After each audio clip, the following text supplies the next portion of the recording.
Hello everyone, welcome to Jugat explain. आज मैं holy emperor grandson is a necromancer की chapter 1 से 10 को एक्सप्लेन कर रहा हूँ। कहानी की शुरुआत चर्च के एक सीन से होती है, जहाँ पर एक आदमी भागते हुए चर्च में आता है और कहता है वह यहाँ आ गया है, ये जगह अब सुरक्षित नहीं है, हमें यहाँ से भाग जाना चाहिए। जिस पर चर्च में खड़ा बंदा पूछता है कौन है वो। डरा हुआ बंदा कांपते हुए कहता है क्या तुमने ह्यूमिट स्ट्रीट में और रही अफवाहों के बारे में नहीं सुना? Like cancellator, vampire slayer, master of bull devil अपनी अंडर आर्मी के साथ यहीं आ रहा है। वह हमारी डार्क ऑर्डर को यहाँ से नहीं जाने देगा और हम सभी को बहुत ही दर्दनाक मौत देगा। जिस पर चर्च में खड़ा बंदा हंसते हुए कहता है हमें डरने की जरूरत नहीं है, हमारे पास इस किंगडम के बेस्ट होली नाइट्स हैं। जिस पर डरा हुआ बंदा कहता है नहीं, जिन होली नाइट्स की तुम बात कर रही हो वे भी अनडेड बन चुके हैं और उसके साथ यहीं आ रहे हैं। उसके बाद हम चर्च के बाहर का सीन देखते हैं, जहाँ पर हमारा मेन कैरेक्टर अनडेड मॉन्स्टर्स को चर्च पर हमला करने का आदेश देता है। चर्च के अंदर हम उन दोनों बंदों को देखते हैं जो अनडेड मॉन्स्टर्स को देख रहे होते हैं। तभी अनडेड मॉन्स्टर्स चर्च का ग्लास तोड़कर अंदर आ जाते हैं। अनडेड मॉन्स्टर्स को देखकर वो दोनों वहां से भागने लगते हैं, लेकिन अनडेड मॉन्स्टर्स उन्हें पकड़ लेते हैं। डरा हुआ आदमी उनसे अपनी जान की भीख मांगता है, लेकिन मॉन्स्टर्स उसे वहीं पर खत्म कर देते हैं। ये देखकर चर्च वाला बंदा मन में सोचता है आखिर ये कैसे हो सकता है, अनडेड मॉन्स्टर्स को तो हम जैसे नेक्रोमेंसर्स को सर्व करना चाहिए। तभी उस बंदे के पास हमारा मेन कैरेक्टर आता है और उस बंदे के ऊपर अपनी लात रखता है। ये देखकर चर्च वाला बंदा कहता है तो ये तुम हो, ये सब तुमने किया, तुम चाहे हमें रोकने के लिए कुछ भी कर लो, लेकिन हमें बचाने के लिए स्वयं भगवान आएंगे और हमें मोक्ष प्रदान करेंगे। इतना सुनकर हमारा मेन कैरेक्टर कहता है मोक्ष वो तो मैं भी तुम्हें दे सकता हूँ, और उस बंदे के सर पर गन रख देता है। वह बंदा महसूस करता है डिवाइन पावर उसके शरीर के अंदर प्रवेश कर रही है। हमारा मेन कैरेक्टर कहता है भगवान के आशीर्वाद से तुम्हें नर्क मिलेगा और गन चला देता है। उसके बाद हमें कुछ लोगों की आपस में बात सुनाई जाती है जो कहते हैं क्या तुमने सातवें राजकुमार के बारे में सुना? वह होली किंगडम के नाम पर एक धब्बा है। आखिर ऐसा इंसान होली किंगडम में कैसे पैदा हो सकता है? वह इंसानियत के सबसे निचले स्तर पर है जिसके अंदर कोई मॉरल्स नहीं है। तुम्हें तो पता ही होगा उस घटना के बारे में जहाँ पर उसने आज सबकी बेटी को हरास किया था। अच्छा होता यदि वह उस समय अपनी प्रेसमेंट को स्वीकार कर लेता, लेकिन उसने अपनी प्रेसमेंट को स्वीकार करने के बजाय आर्चबिशप के कमरे में जाकर तोड़फोड़ की और कमरे की दीवार पर लिख दिया कि आर्चबिशप देवी गायला के गुलाम है। इस घटना से होली एम्परर को बहुत गुस्सा आया और उन्होंने राजकुमार को मोर्दों की जमीन land of the dead spirits में भेज दिया। उन्होंने उसे वहां भेजा ताकि वह अपने द्वारा किए गए कार्यों पर विचार कर सके, लेकिन इसकी बजाय वह वहां जाकर भी गंदी चीजें करने लगा और एक लड़की द्वारा रिजेक्ट किए जाने पर उसने आत्महत्या करने की कोशिश की, लेकिन सौभाग्य से वह बच गया। इसी के बाद सबसे अजीब चीज हुई, वह अचानक से ही पूरी तरह से बदल गया, मानो वो कोई एक दूसरा इंसान बन गया हो। उसके बाद उसने मोनेस्ट्री में बिना कोई समस्या खड़ी किए वहां पर हार्ड वर्क करने लगा। इससे गांव के कई लोग उसकी इज्जत करने लगे, लेकिन अभी भी गांव के बहुत सारे लोग हैं जिन्हें उस पर शक है क्योंकि वह अचानक से ही पूरी तरह से बदल गया। कुछ लोगों का मानना है कि विलास्ट हेमी कमेक्ट करने के कारण किसी डीमन ने राजकुमार के सज पर कब्जा कर लिया है या राजकुमार ने किसी डीमन के साथ समझौता कर लिया है। वैसे भी क्या तुम लोगों को पता है मैंने मोनेस्ट्री के आजू बाजू मुर्दों को घूमते हुए देखा है। उसके बाद हम सातवें राजकुमार को देखते हैं जो अपने मुर्दों से कहते हैं कि मेरे बारे में ऐसी ऐसी अफवाहें फैल रही हैं। तभी हम सातवें राजकुमार के ऊपर एक स्टेटस विंडो को देखते हैं जिसमें उनका नाम लिखा होता है एलेन अल्फांस, उम्र 16 साल, निकाले हुए सातवें राजकुमार, क्लास नेक्रोमेंसर। एरेन उस स्टेटस विंडो को बंद करता है और कहता है आखिर ये चीज बार बार क्यों आ जाती है। फिर वह अपने मुर्दों से कहता है लोगों ने तुम्हें मोनेस्ट्री के आजू बाजू घूमते हुए देख लिया है, इसलिए मेरे बारे में ऐसी अफवाहें फैल रही हैं और यदि ऐसा ही चलता रहा तो लोग मुझे धर्म विरोधी घोषित कर देंगे। आखिर अब मुझे इस सब के बारे में क्या करना चाहिए? हेलेन हमें बताता है असल में वह एलेन अल्फांस नहीं है, बल्कि वह कोरिया के एक साधारण सा इंसान है जो अचानक से ही इस निकम्मे होली एम्परर के रॉनसन की बॉडी में आ गया है। जब वह इसकी बॉडी में आया तो उसके गले में एक रस्सी थी। अच्छी बात यह है कि वह रस्सी टूट गई और वह साथ ही में इन स्टेटस विंडो को देख सकता है और उसके पास नेक्रोमेंसी की शक्तियां हैं जिनका उपयोग उसने कब्रिस्तान के रखवाले के रूप में अपनी मदद करने के लिए किया और अभी तक चीजें ऐसी ही हुई हैं। फिर वह अपने मुर्दों की तरफ देखता है और कहता है शुरुआत में मैं कंफ्यूज था, लेकिन अब मुझे चीजें समझ में आने लगी हैं, इसलिए मुझे अब इन मुर्दों का यूज करना बंद कर देना चाहिए। और फिर वह अपने मुर्दों से कहता है हमने साथ में काम किया, ज़ॉम्बीज की कब्रें खोदी, उनमें ज़ॉम्बीज को दफनाया और उनकी कब्र के ऊपर पत्थर लगाए। वो दिन भी कितने अच्छे थे। ये सुनकर ज़ॉम्बीज़ खुश हो जाते हैं कि एलन की तारीफ कर रहा है, लेकिन फिर एलन कहता है लेकिन अब समय हमारे गुड बाय कहने का आ गया है। जो सुनकर ज़ॉम्बीज़ बहुत गुस्सा हो जाते हैं और एलन पर चिल्लाने लगते हैं, जिस पर एलन उन्हें शांत करता है और कहता है मैं ये कहने की कोशिश कर रहा हूँ कि मेरी जो पहली जिंदगी थी वह बहुत ज़्यादा कॉम्प्लेक्स थी, इसलिए मैं अपनी ये दूसरी जिंदगी शांति से जीना चाहता हूँ। क्योंकि मैं तुम लोगों के बहुत ज़्यादा करीब हूँ, इसलिए मैं इसके बारे में और सोचूंगा कि हम लोगों को अलग होना चाहिए या नहीं। एलन की ये बात सुनकर उसके मुर्दे खुश हो जाते हैं और उसे थम्स अप देते हैं। एलन फिर उन्हें काम करने के लिए कहता है। उसके बाद हम दो लोगों को देखते हैं जो चर्च की तरफ आ रहे होते हैं, जिनमें से एक बंदा कहता है क्या तुमने सुना? दूसरा बंदा कहता है तुम्हें बातें बंद करनी चाहिए और धक्का देना चाहिए। क्या तुम भी इनकी तरह मरना चाहते हो? चैप्टर 2 की शुरुआत में हम उन दोनों बंदों को एलन के पास देखते हैं, जहां एलन उनसे कहता है क्या यही आखिरी लाशें हैं? जिस पर ब्लैक हेयर वाला बंदा कहता है हाँ मुझे लगता है कि यही आखिरी लाशें हैं। उसकी हाँ में हाँ मिलाते हुए ब्राउन हेयर वाला बंदा, जिसका नाम ग्रेल होता है, वह कहता है हाँ मुझे लगता है कि यही आखिरी लाशें हैं। और वह एलन से कहता है मुझे ये पूछने के लिए माफ करना, लेकिन क्या आप हमारे साथ गाँव आ सकते हैं? एलन पूछता है आखिर उसे गाँव क्यों जाना चाहिए? ग्रिल कहता है पूरा गाँव तबाही के कगार पर है। मुझे लगता है हम दोनों इसलिए सेफ हैं क्योंकि हम अभी तक आपके साथ थे राजकुमार। ग्रिल की हाँ में हाँ मिलाते हुए ब्लैक हेयर वाला बंदा कहता है मैं भी ऐसा ही सोचता हूँ, हम दोनों अभी तक इसलिए सेफ हैं क्योंकि हम ये लाशें देने के बहाने आपसे मिलते रहते हैं राजकुमार। एलन मन में सोचता है आखिर ये लोग क्या बात कर रहे हैं? मुझ जैसे ब्लास्फेमी कमिट करने वाले राजकुमार के पास ऐसी कोई ताकत नहीं है जो तुम्हारी रक्षा कर रही होगी। फिर वह दोनों एलन से चिपक जाते हैं और कहते हैं प्लीज हम आपसे भीख मांगते हैं। फिर वह रोते हुए कहते हैं क्या होगा यदि हम दोनों भी बीमार पड़ गए तो? हमें लगता है हम अभी तक इसलिए सेफ हैं क्योंकि आप हमारे साथ थे। एलन ने मना करने की कोशिश करता है, फिर थोड़ी देर बाद सोचता है आखिर इन लोगों को कैसे ये गलतफहमी हो गई कि मैं इनकी रक्षा कर रहा हूँ। आखिर अब मुझे इन लोगों का क्या करना चाहिए? उसके बाद हम गांव का सीन देखते हैं जहां पर कोई भी इंसान नहीं था, बस सन्नाटा चारों तरफ छाया हुआ था। एलन उन दोनों के साथ गांव में आता है। वे लोग कहते हैं ये गांव तो बहुत ज्यादा डरावना बन गया है और वाटर वर्क भी बंद हो गया, इसलिए यहाँ पर जो गड्ढे थे उनमें पानी भर गया है। हम लोगों को ध्यान से चलना होगा। क्योंकि वो दोनों एलन से चिपके होते हैं तो एलन गुस्से में उन दोनों पर चिल्लाता है और कहता है मुझसे दूर हो जाओ, जिस पर ग्रेलिक क्यूट सी आंखें बनाकर कहता है लेकिन आप तो हमारे लिए चार्म हैं, यदि हम आपसे दूर हो गए तो? चार्म का नाम सुनकर एलन गुस्से में कहता है क्या मैं तुम्हारे लिए एक सिर्फ चार्म हूँ? और फिर वह उन दोनों से कहता है यदि तुम लोगों की जगह मैं होता तो आजू बाजू के घरों में जाकर छानबीन करता। तभी हम देखते हैं उनके पास से कोई चीज निकली होती है जिससे एलन भी महसूस कर लेता है। और वह उन दोनों से कहता है क्या तुमने उसे देखा? आखिर वह क्या था? उन दोनों को समझ में नहीं आता एलन किस चीज के बारे में बात कर रहा है और वह कहते हैं कि प्लीज आप हमें डराइए मत।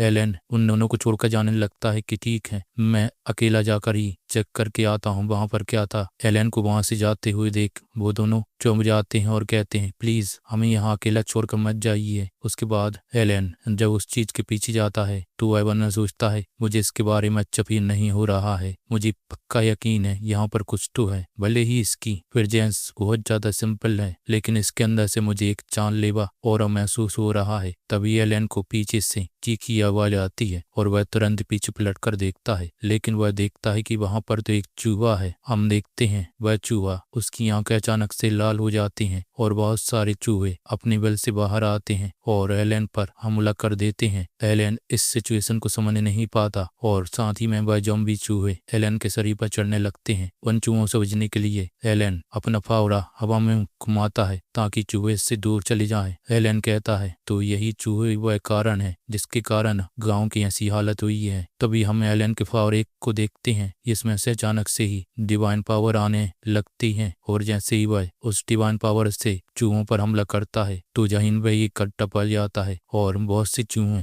डिवाइन पावर के संपर्क में आने के कारण मर जाते हैं। ये चीज एलन को समझ में नहीं आती आखिर अभी अभी क्या हुआ। मरे हुए चूहों को देखकर बाकी के चूहे बहुत ज्यादा गुस्सा हो जाते हैं और वह एलन पर हमला कर देते हैं। एलन उनसे कहता है रुको मेरी बात सुनो, मैंने ये जानबूझकर नहीं किया है। लेकिन वह चूहे एलन पर एक जबरदस्त हमला करते हैं जिससे एलन जमीन पर गिर जाता है और उसका फावड़ा एक गंदे पानी के गड्ढे में जाकर गिरता है। हम देखते हैं वह फावड़ा अचानक से ही चमकने लगता है और देखते देखते ही उस गड्ढे का पानी डिवाइन वाटर में बदल जाता है। एलन चूहों से कहता है तुम कमीने मुझ पर हमला बंद करो क्या तुम लोग मुझे मानने की कोशिश कर रहे हो? जैसे ही एलन का हाथ गड्ढे की डिवाइन वाटर से टच होता है, स्टेटस विंडो एलन को बताती है कि उसने सर्वाइव ऑफ डेथ स्किल का यूज किया है। उस स्किल की यूज करने के कारण गड्ढे का पानी बाहर आता है और उन सभी ज़ॉम्बीज़ चूहों को प्यूरिफाई कर देता है। एलन को समझ में नहीं आता आखिर अभी ये क्या हुआ है, आखिर ये सर्वाइव ऑफ डेथ स्किल आखिर ये क्या था। तभी वहां पर यूरेल और ब्लैक हेयर वाला बंदा आ जाते हैं। वह एलन से पूछते हैं, राजकुमार क्या आप ठीक हैं? आखिर यहाँ पर इतने सारे ज़ॉम्बीज़ चूहे कर क्या रहे हैं? आखिर ये गड्ढे का पानी ये होली वाटर में कैसे बदल भी रहा है? क्या ये सब आपने काम किया है राजकुमार? यदि आपने किया है तो आप सच में इस होली किंगडम के राजकुमार हैं। वहीं एलन मन में सोचता है, आखिर ये लोग क्या बात कर रहे हैं? राजकुमार मेरा पिछवाड़ा, मुझे तो अभी पता चला है कि मेरे पास ज़ॉम्बीज़ को जिंदा करने के अलावा भी दूसरी स्किल्स हैं। वह हमें बताता है कि उसने अभी तक केवल नेक्रोमेंसी की स्किल्स का ही यूज किया था। चूंकि यह बॉडी होली एम्पायर के ग्रांडसन की है तो यह बॉडी पूरी तरह से होली पावर से भरी हुई है, इसलिए मेरी जो नेक्रोमेंसी की स्किल्स है वह डिवाइन पावर के कारण प्यूरिफाई हो गई हैं और इसी के चलते मेरी जो नेक्रोमेंसी की स्किल्स हैं अब वह होली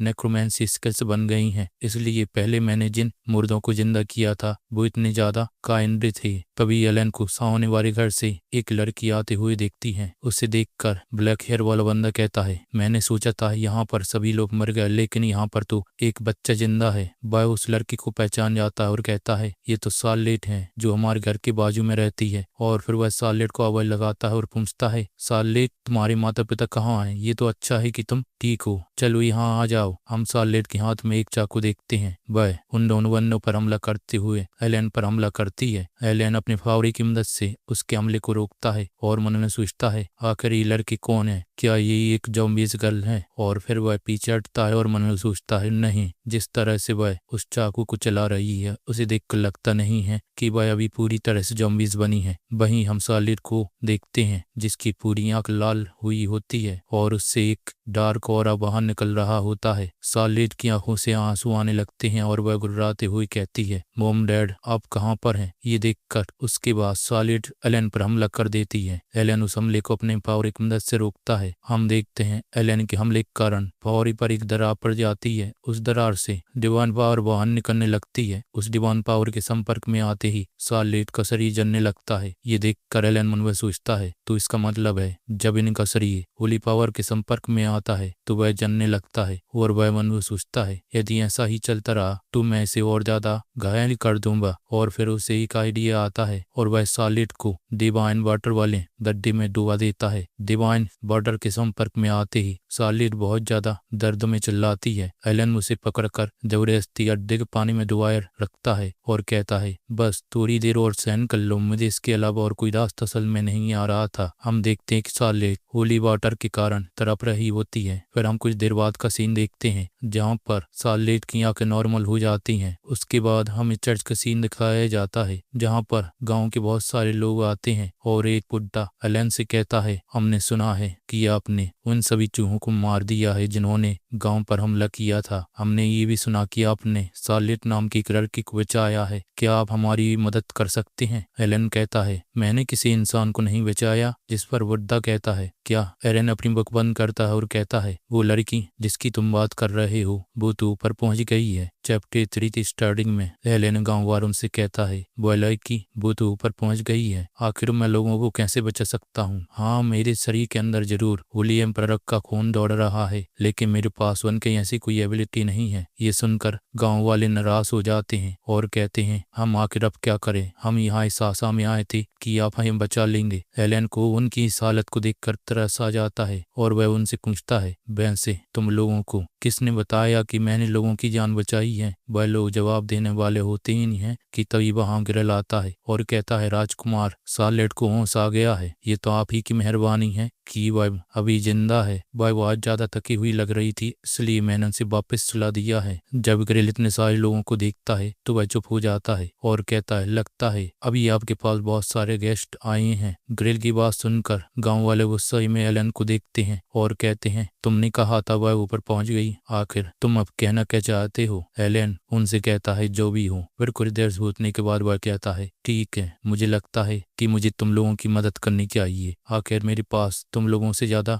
डिवाइन पावर जो है। फिर वह कहता है लेकिन मेरी कुछ शर्तें हैं। उसके बाद वह उस बुढ़े आदमी के ऊपर अपनी स्टेटस मंडलों को देखता है जिसने उसका नाम पॉल लुक, उम्र 75 साल, स्पेशलिटी टेटस फॉर्मिंग ड्रग्स और जिसे एलन पर संदेह है। ये देखकर एलन मन में सोचता है बहुत बढ़िया, मैं ये अच्छे से देख सकता हूँ। तुम्हें मेरी मदद चाहिए लेकिन तुम्हें मुझ पर बिल्कुल भी विश्वास नहीं है। फिर वह कहता है मेरी सिंपल कंडीशन है, मैं फ्री में कोई काम नहीं करने वाला। मुझे काम के बदले तुम लोग पैसे और सप्लाईज दोगे और साथ ही में तुम्हें इस चर्च को फ्री में फिक्स करना होगा, इस पूरी जगह को। यदि तुम लोग नहीं करने वाले तो मैं यहाँ से चला। और लोग एलन से कहता है हम करेंगे। एलन उससे कहता है मेरी एक और कंडीशन है। जो सुनकर गांव वाले कहते हैं क्या अभी भी तुम्हारी और कंडीशन है? और फिर एलन कहता है मैं चाहता हूँ तुम लोग इस पूरे मैटर को होली नाइट से दूर रखो। मैं नहीं चाहता कि रॉयल फैमिली को इस सब के बारे में पता चले। जिस पर गांव वाले आपस में बात करते हैं और कहते हैं क्या ये बिल्कुल एक स्कैम नहीं है कि हमें इस पूरी जगह को भी ठीक करवाना है और उसे सप्लाईज और पैसे दोनों देने हैं। वहीं एलन पीछे खड़ा होकर मन सोचता है फाइनली ये जगह रहने लायक बन जाएगी। उसके बाद पॉल लुक एलन के पास आता है और उसे बताता है कि उन्होंने इसकी पूरी शर्त मान ली है। साथ ही में वह बताता है कि गांव की करीब 3 लाशें ज़ॉम्बीज बन गई हैं। उसके बाद एलन गांव के सभी लोगों से कहता है चलो यहाँ आओ और अपने अपने हथियार उठा लो। तुम लोगों ने कहा कि मुझे ज़ॉम्बीज को ठिकाने लगाना है, लेकिन कहीं तुम लोग ये तो नहीं सोच रहे कि मैं अकेले ही पूरा काम करने वाला हूँ। मेरे साथ तुम लोग भी काम करोगे और जब तुम लोग काम करोगे तो मैं केवल होली पीरियड करूंगा। एलन की ये बात सुनकर गांव वाले कहते हैं ये तो एक डीमन है, ये चाहता है कि हम पूरा अकेला काम करें। तभी एक बंदे को बाहर से गुर्राने की आवाज आती है और वह खिड़की के बाहर देखता है और चिल्लाकर कहता है इन ज़ॉम्बीज उन्होंने हमारा पीछा किया, वह यहाँ आ गए हैं। ये सुनकर सभी गांव वाले दौड़ लगाने लगते हैं और जाकर अपना अपना हथियार उठा लेते हैं ज़ॉम्बीज से लड़ने के लिए।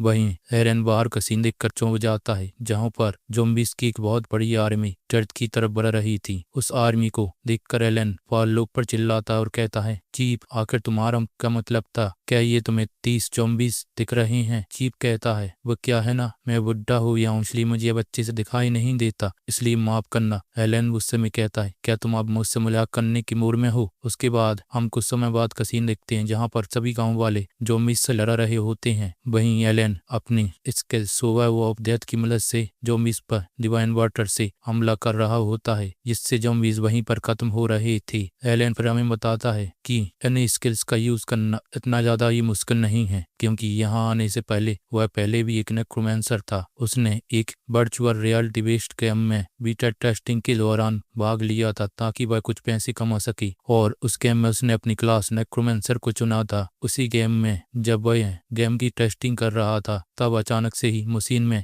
गड़बड़ हो गई और उसे एक बहुत खतरनाक इलेक्ट्रिक शॉक लगा और उसकी वहां पर आंखें बंद हो गईं और जब वह उठा तो वह इस बॉडी के अंदर था। अच्छी बात यह है कि जब वह यहाँ आया तो गेम की जो स्किल्स थी वह यहाँ पर भी ट्रांसफर हो गई और फिर हम प्रेजेंट का सीन देखते हैं जहाँ एलन उन ज़ॉम्बीज को हरा देता है और मनु सोचता है कि मेरी जो डिवाइन पावर है वह मेरी स्किल्स को अल्टर कर रही है जिसके कारण डिवाइन पावर को कंट्रोल करना मुश्किल होता जा रहा है। और जब भी वह अपनी स्किल का यूज करता है कुछ डिवाइन पावर बाहर झलक जाती है। क्या मैं इस चीज को ठीक भी कर सकता हूँ? तभी उसे एक बंदे की आवाज सुनाई देती है जो कहता है नहीं, मैं ये नहीं कर सकता, मैं ये बिल्कुल भी नहीं कर पाऊंगा। मुझे पता है ये लोग ज़ॉम्बीज है लेकिन उन ज़ॉम्बीज के बीच में मैं अपनी वाइफ को देख सकता हूँ। आखिर मैं उस औरत को कैसे मार सकता हूँ जिसे मैं प्यार करता हूँ? तभी वह औरत उस बंदे के पास आती है और उस पर हमला कर देती है। एलन उस औरत के ऊपर एक किक मारता है जिससे वह औरत दूर जाकर गिरती है। उसे देखकर वह बंदा कहता है हनी क्या तुम ठीक हो? और एलन उस बंदे से कहता है वह पहले ही मर चुकी है तो वह रिएक्ट करना बंद करो। जिस पर वह बंदा कहता है तुम्हें कुछ भी नहीं मालूम। जिस पर एलन चिल्लाकर कहता है देखो उसकी तरफ उसकी पूरी बॉडी सड़ गई है और उसकी आत्मा अपना रास्ता भटक गई है। क्या तुम चाहते हो कि तुम्हारी वाइफ को ऐसे ही तड़पना पड़े? यदि तुम चाहते हो कि वह ऐसे ही सफर करती रहे तो यहाँ से भाग जाओ। यदि तुम नहीं चाहती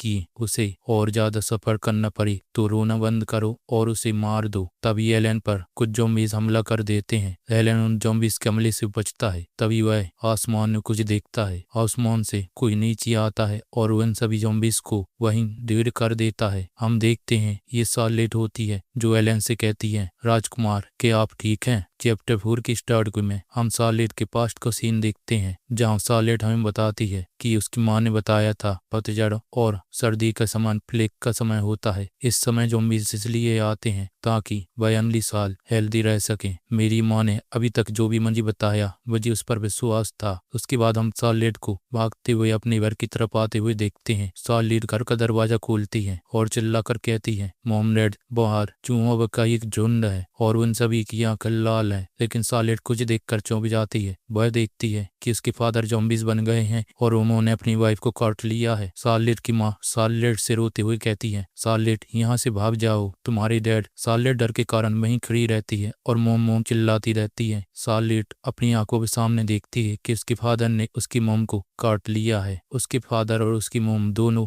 ज़ॉम्बीज़ बन जाते हैं और वह सार्लेट पर हमला कर देते हैं। सार्लेट उसके बाद हमें बताती है कि उसे उसके बाद का कुछ याद नहीं है। घर के बाहर चूहे थे और घर के अंदर उसके माता पिता उसका पीछा कर रहे थे। उसके हाथ में जो भी आया उसमें उससे उन पर हमला कर दिया। हमें यहाँ समझ में आता है सार्लेट ने अपने हाथों से अपने माता पिता को मुक्ति दे दी है। उसके बाद हम सार्लेट को एक दीवार से टिका हुआ देखते हैं जिसकी एक आंख लाल हो गई होती है और उसके आजू बाजू खून बिखरा हुआ था। सार्लेट कहती है, मेरे गांव के लोग अजीब सा व्यवहार कर रहे हैं। घर के अंदर जो चूहे थी अब वह मुझे खा नहीं रही हैं। क्या इसका ये मतलब हुआ मैं भी उनकी तरह बनती जा रही हूँ? मुझे फर्क नहीं पड़ता। काश कोई यहाँ आता और मुझे बचा लेता। कोई प्लीज यहाँ आओ और मुझे बचा लो। उसके बाद उसे वह मेमोरीज याद आती हैं जहाँ एलन ने उसे बचाया था। तभी सार्लेट की आंखें खुल जाती हैं और वह सोचती है आखिर वह मेरी मेमोरी में कौन था। तभी इसके पास एक लेडी आती है और कहती है, सार्लेट तुम जाग गई हो। सार्लेट उनसे पूछती है आखिर वह कहाँ है। वह लेडी बताती है कि राजकुमार ने मुझे तुम्हारा ध्यान रखने के लिए कहा है। बाहर ज़ॉम्बीज़ के साथ लड़ाई चल रही है इसलिए तुम शांत रहना। सार्लेट मन में सोचती है राजकुमार ज़ॉम्बीज़। तभी उसे बाहर एलन की आवाज आती है जो चिल्लाकर उस आदमी से कह रहा होता है, रोना बंद करो और इन्हें मारो। सार्लेट एलन को देखकर मन में सोचती है यदि कोई मुझे बचाएगा तो मैं उसे बचाऊंगी और वह खिड़की पर चढ़ जाती है और वह खिड़की से जंप लगा देती है। हम देखते हैं सार्लेट में इतनी ताकत होती है कि वह खिड़की जिससे वह जंप लगाती है उसमें दरारें आ जाती हैं। सार्लेट ऊपर से नीचे आती है और उन सभी ज़ॉम्बीज़ को मार देती है और एलन से पूछती है, राजकुमार क्या आप ठीक हैं? उसके बाद हमें कुछ देर बाद का सीन दिखाया जाता है जहाँ एलन ज़ॉम्बीज़ के झुंड को देखकर कहता है, नहीं आखिर ये कैसे हो सकता है? आखिर वह अकेले इन सभी को कैसे ठिकाने लगा सकती है? और वहीं गांव वाले सार्लेट की जय जयकार कर रहे होते हैं क्योंकि उसने उन सभी ज़ॉम्बीज़ को मार दिया होता है। उसे देखकर एलन सोचता है, हाँ उसकी जय जयकार करो, आखिर मैं हूँ जिसने इन सभी ज़ॉम्बीज़ को ठिकाने लगाया है। फिर वह मन सोचता है लगता है उसे पूरी तरह से ज़ॉम्बीज़ बनने से पहले ठीक करने के कारण उसके शरीर में ये बदलाव हुए हैं जिसके कारण वह इतना ज्यादा पावरफुल हो गई है। और फिर वह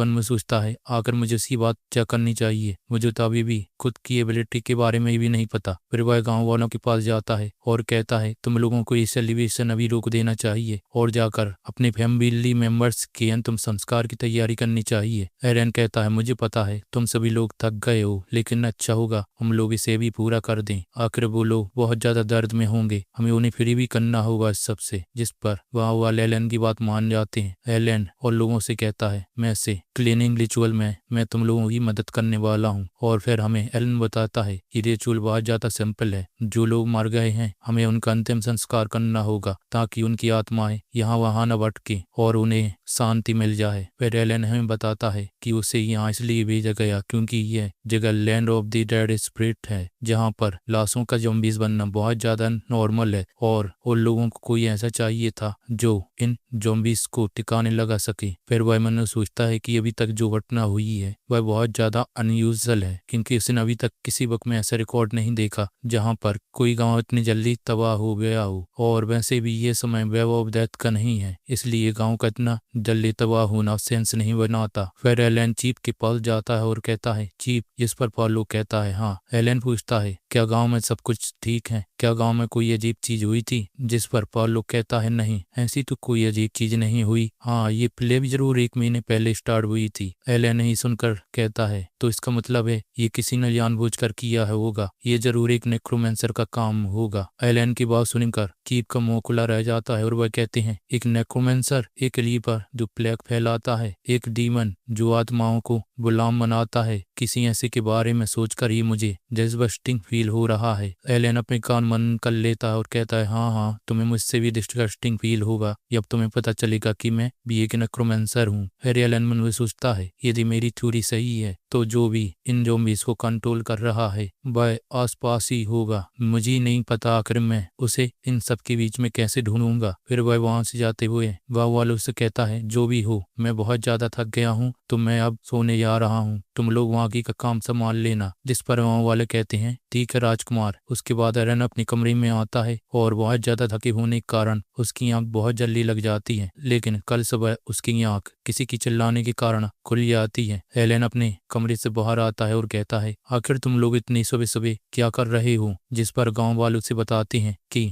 एक ज़ॉम्बीज़ ने किसी इंसान को किडनैप कर लिया है। जो सुनकर एलन चौंक जाता है। चैप्टर 5 स्टार्टिंग में गांव वाले एलन को बताते हैं कि एक इंसान ने भी ज़ॉम्बीज़ को किडनैप कर लिया है। इस पर एलन उनसे पूछता है, क्या तुमने सच में ये देखा। इस पर वह बंदा कहता है, हाँ, उसने ये अपनी आंखों से देखा है। वह बताता है कि कल पूरी रात काम कर कर जब वह थक गई थी, उस अपॉर्चुनिटी का फायदा उठाकर एक इंसान ने मोरियन को किडनैप कर लिया है। एलन पूछता है, कौन मोरियन। वह बंदा बताता है, वह एक यंग लेडी है जो जड़ी बूटियां इकट्ठा करती थी। वह नॉर्मली गांव वालों की मदद करती थी, लेकिन कभी कभी वह घायल लोगों की भी मदद किया कर देती थी। एलन उनसे पूछता है, क्या मैं उसे जानता हूँ। जिस पर वह बंदा संकोच करता है और कहता है, वह बहुत ज्यादा खूबसूरत थी और वह वही औरत है जिसने राजकुमार के कन्फेशन को रिजेक्ट किया था और आप उस चीज को सहन नहीं कर पाए और आपने अपने आप को। एलन उन्हें बीच में रोकता है और कहता है, मुझे सब याद आ गया है, तो तुम लोग चुप हो जाओ। और फिर वह बंदा कहता है, तो हमें अब एक सर्च पार्टी बनानी चाहिए और उसे खोजने जाना चाहिए। एलन उनकी ये बात सुनकर गुस्सा हो जाता है और मन में सोचता है, ये कमीने लोग, इन्होंने एक सुन्न लड़की को देखा नहीं और उसे बचाने के लिए चले। फिर वह एक सीरियस फेस बनाता है और मन में सोचता है, लेकिन मैं भी ये जानना चाहता हूँ क्योंकि मैंने पहली बार किसी ज़ॉम्बीज़ को एक इंसान को किडनैप करते हुए देखा है। मुझे चेक करना होगा कहीं ये किसी की एक चाल तो नहीं है। एलन फिर उनसे पूछता है, क्या ज़ॉम्बीज़ को ट्रैक करना पॉसिबल है। जिस पर वह बंदा कहता है, हमारे गांव से हंटरान आपके इसमें मदद कर सकते हैं। तो एलन कहता है, ठीक है, तो चलने के लिए तैयार हो जाओ। ये सुनकर दोनों मूर के गांव वाले खुश हो जाते हैं। एलन उन दोनों से कहता है, वो हान नाम का बंदा, उसे जल्दी यहाँ आने के लिए कहो। तभी एलन की नजर सार्लेट पर जाती है जो एलन को घूर रही होती है। एलन सार्लेट के पास से गुजरता है और उन्हें सोचता है, क्या उसे मुझ पर गुस्सा आ रहा है क्योंकि मैंने उसे हमारी पुरानी फाइट के दौरान मारा था। एलन फिर वहां से दौड़ लगा देता है और उन दोनों से कहता है, जल्दी चलो, हमें ज्यादा देर नहीं करनी चाहिए वरना वह औरत ज़ॉम्बीज़ का खाना बन जाएगी। जिस पर वो दोनों हाँ कहते हैं और वह तीनों वहां से दौड़ लगा कर निकल जाते हैं। सार्लेट उनसे कुछ कहना चाहती थी लेकिन वह कह नहीं पाती। उसके बाद हंटर हान एलन से कहते हैं कि जिनकी ज़ॉम्बीज़ अपनी लाश जमीन पर रगड़ कर चलते हैं, इसलिए उनका पता लगाना बहुत ही आसान था। मुझे पक्का यकीन है वह लोग इसी गुफा के अंदर गए हैं। एलन हंटर हान से कहता है, तुमने अच्छा काम किया। और वह मन में सोचता है, ये गुफा, इसके अंदर से बहुत ज्यादा डेमोनिक एनर्जी फील हो रही है। यह गुफा पूरी तरह से डेमोनिक एनर्जी से भरी हुई है। मुझे पक्का यकीन है कि इस गुफा के अंदर बहुत सारे ज़ॉम्बीज़ होंगे या फिर ये जगह ही प्लेग का सोर्स होगी। वैसे ही ये नेचुरल बात है कि ऐसी जगहों पर बहुत ज्यादा डेमोनिक एनर्जी इकट्ठा हो जाती है, लेकिन जिस तरह से उन ज़ॉम्बीज़ की हरकतें हैं उसे देखकर लगता है कि उनके पीछे जरूर कोई इंसान होगा। फिर वह गांव वालों से कहता है, क्या हमें इस पूरी जगह को जला देना चाहिए। जिस पर वह बंदा कहता है, माफ करना लेकिन मोरियन अंदर है। एलन कहता है, हाँ तुमने सही कहा, लेकिन ये पूरी जगह बहुत ज्यादा डरावनी है। यह वह लोकेशन है जहाँ पर अंदर मॉन्स्टर्स बहुत ज्यादा ताकतवर होंगे। यदि हम सभी लोग एक औरत को बचाने के लिए अंदर जाएंगे तो हम सभी का वहां पर जाकर कीमा बन जाएगा। जिस पर हंटर हान एलन से पूछते हैं, तो हम कैसे मोरियन को बचा सकते हैं। इस पर एलन कहता है कि हम लोग अभी वापस जाएंगे और पूरी तैयारी के साथ साथ वापस आएंगे। हाँ, इससे मोरियन की जिंदा रहने के चांस कम हो जाएंगे। तभी एलन को पीछे से कुछ चीज की कुर्राने की आवाज आती है और वह पलट कर देखता है। उसके पास एक बहुत बड़ा ज़ॉम्बीज़ भालू होता है जो अपने दांतों से एलन पर हमला करता है और उसकी एक बाजू को पकड़ लेता है। गांव वाले एलन की मदद करने के लिए उनके पास दौड़ते हैं, लेकिन वह भालू एलन को लेकर गुफा के अंदर चला जाता है। एलन मन में सोचता है, क्या ये भालू भी एक ज़ॉम्बीज़ हैं? वह भालू एलन को गुफा के अंदर भी फेंक देता है। चट्टान से नीचे गिरते हुए एलन अपनी स्वैव ऑफ डेथ स्किल का यूज करता है और उस भालू पर हमला कर देता है। उस हमले से भालू का शरीर जलने लगता है और वह दर्द में चिल्लाता है। एलन नीचे जमीन पर गिर जाता है और टेरेबल क्रश स्किल का यूज करता है, जिससे उसके घाव हील हो जाते हैं और वह मन में सोचता है, जैसे मैंने सोचा था, इस स्किल की यूज से मेरे घाव ठीक हो गए हैं, लेकिन इससे मेरी पूरी डिवाइन पावर खत्म हो गई है। तभी वह भालू फिर से एलन के पास आता है। उस भालू पर हम स्टेटस विंडो को देखते हैं जिसमें लिखा होता है, किंग ऑफ ग्लोट ने ये unknown speciality biting, crashing, slashing और साथ ही में नेक्रोमेंसी की मदद से इसकी ताकत को बढ़ाया गया है। ये देखकर एलन ने सोचता है, नेक्रोमेंसी की मदद से इसकी ताकत को बढ़ाया गया है, इसलिए मेरे होली वाटर के संपर्क में आने के बाद भी यह पूरी तरह से खड़ा हुआ है। वह सोचता है, आखिर में केवल पावर के दम से इस ज़ॉम्बी से कैसे जीत सकता हूँ। तभी वह भालू एलन पर हमला कर देता है। एलन उस भालू के हमले से बचता है। वह भालू अपने पन्नी से एलन पर हमला करता है। तभी ऊपर से सालिट नीचे आती है और उस भालू की आंख फोड़ देती है। उस चीज से भालू को बहुत दर्द होता है और वह सालिट से पीछे छुड़ाने के लिए ऊपर की तरफ जाता है, जिससे सालिट नीचे गिर जाए। एलन सालिट को देखकर उन्होंने सोचता है कि सालिट ने मेरा यहाँ पीछा किया, लेकिन अभी ये चीज इम्पोर्टेंट नहीं है। वह सालिट से कहता है, इस कमीने को पकड़े रहना। सालिट उसे पकड़ती उससे पहले ही भालू सालिट को नीचे गिरा देता है और उस पर अपने पैर से हमला करता है। सालिट बाजू में सरक कर भालू के हमले से बचती है। भालू अपनी जबड़े की मदद से सालिट पर हमला करता है। सालिट अपना चाकू भालू के जबड़े में घुसा देती है, जिससे भालू बहुत ज्यादा दर्द में चिल्लाता है। तभी भालू को किसी चीज किक लगती है और वह दूर जाकर गिरता है। एलन सालिट से कहता है, तुमने अच्छा काम किया मेरे लिए समय निकाल कर, जिससे मैं अपनी स्किल का यूज कर पाया। सालिट कहती है, नहीं थैंक यू तो मुझे कहना चाहिए, आपने मेरी जान बचाई है। लेकिन सालिट देखकर चौंक जाती है। जो हाथ उसे उठाने के लिए आने वाला था वह एक ज़ॉम्बीज़ हाथ है। सालिट के दिमाग में बहुत सारी चीजें चलने लगती। वह मन में सोचती है, क्या एलन भी एक ज़ॉम्बीज़ बन गया है? नहीं, ऐसा नहीं हो सकता, वह इतने जल्दी ज़ॉम्बीज़ नहीं बन सकते। तभी एलन कहता है, जैसे मैंने सोचा था, अब ये फाइट बहुत ज्यादा दिलचस्प हो गई है। हम वहीं बहुत सारे ज़ॉम्बीज़ को जमीन के अंदर से बाहर आते हुए देखते हैं। एलन एक ईवल स्माइल के साथ कहता है, तो चलो देखते हैं क्या अब भी वह भालू जीत सकता है। चैप्टर 6 की स्टार्टिंग में ज़ॉम्बीज़ भालू पर हमला कर देते हैं और उसे काटने लगते हैं, जिससे भालू को बहुत दर्द होता है और वह दर्द में चिल्लाता है। भालू ज़ॉम्बीज़ से पीछा छुड़ाने के लिए उन पर अपने पंजे से हमला करता है, जिससे ज़ॉम्बीज़ दूर जाकर दीवार से टकराते हैं। लेकिन तभी ज़ॉम्बीज़ के हाथ जमीन से निकलते हैं और वह भालू को पकड़ लेते हैं। दूर खड़े सालिट और एलन भालू और ज़ॉम्बीज़ की लड़ाई देख रहे होते हैं, जहां पर हमें केवल भालू के चिल्लाने की आवाज आती है। एलन मन में सोचता है, इस भालू ने बहुत सारे ज़ॉम्बीज़ को मार दिया है, लेकिन मैंने भी बहुत सारे ज़ॉम्बीज़ को समन किया। भले ही इस भालू की ड्यूरेबिलिटी बहुत ज्यादा है ज़ॉम्बीज़ के मुकाबले, लेकिन अंत में नो मर्सी जीतते हैं। हम देखते हैं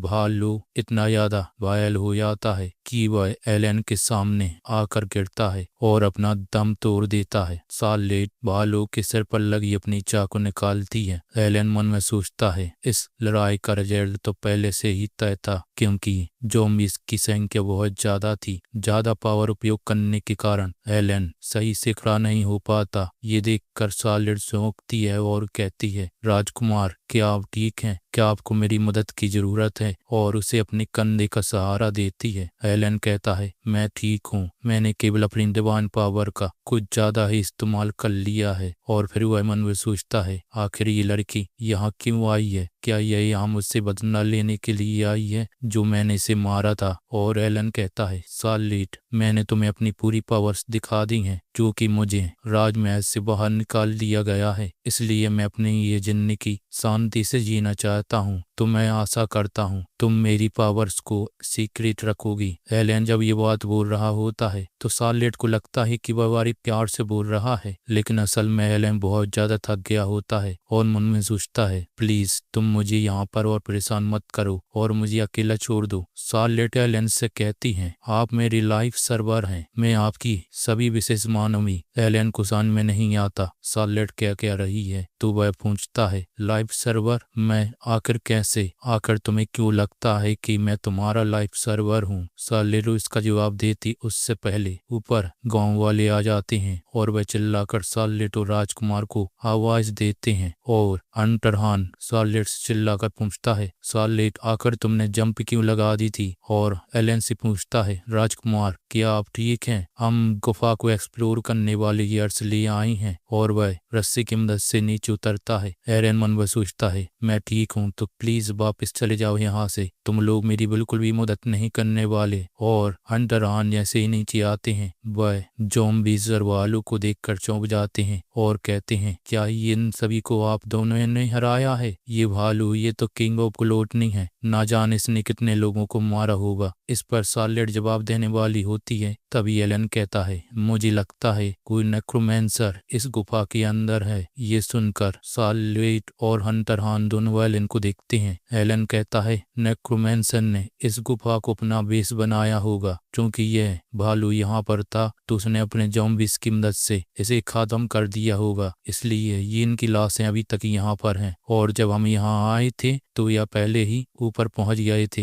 एलन की बात पर वह सभी आपस में बात करते हैं और कहते हैं, हाँ ऐसा ही हुआ होगा। बहन उनकी बातें सुनकर एलन मन में सोचता है, ये लोग कितने सीधे साधे हैं, हर बात पर विश्वास कर लेते हैं। फिर वह मन में सोचता है, जो भी हो वह वुमन जिसका नाम मोरियन है, पक्का वह अब तक मर गई होगी। नेक्रोमैंसर ने उसे चारी की तरह इस्तेमाल किया ताकि वह हमें यहाँ ला सके और इस ज़ॉम्बीज़ की मदद से हम सभी को ऊपर पहुंचा दे। अंटरहान एलन से पूछता है, तो हमें क्या करना चाहिए? एलन कहता है, हमें गुफा के अंदर जाना चाहिए। जिस पर अंटरहान कहते हैं, क्या आपको पक्का यकीन है हमें अंदर जाना चाहिए? एलन कहता है, हाँ मैं भी तो देखना चाहता हूँ वह नेक्रोमैंसर कितने कमाल का इंसान है। उसके बाद सभी लोग तैयारी करते हैं और कहते हैं, चलो अंदर चलते हैं। हम गुफा के अंदर का सीन देखते हैं जहाँ दीवारों से पानी टपक रहा होता है, पूरा माहौल शांत होता है। वह सभी चुप चुप कर अंदर जा रहे होते हैं। तभी उन लोगों को मोरियन दिख जाती है। उसे देखकर अंटरहान कहते हैं, राजकुमार वो रही मोरियन वहां पर। उसे देखकर वह सभी दौड़ लगाकर मोरियन के पास जाते हैं और कहते हैं, मोरियन हम तुम्हें यहाँ बचाने के लिए आए हैं। एलन उसे देखकर हैरान रह जाता है और मन में सोचता है, यदि नेक्रोमैंसर ने उसे चारी की तरह इस्तेमाल किया है तो नेक्रोमैंसर को मोरियन को मार देना चाहिए था ताकि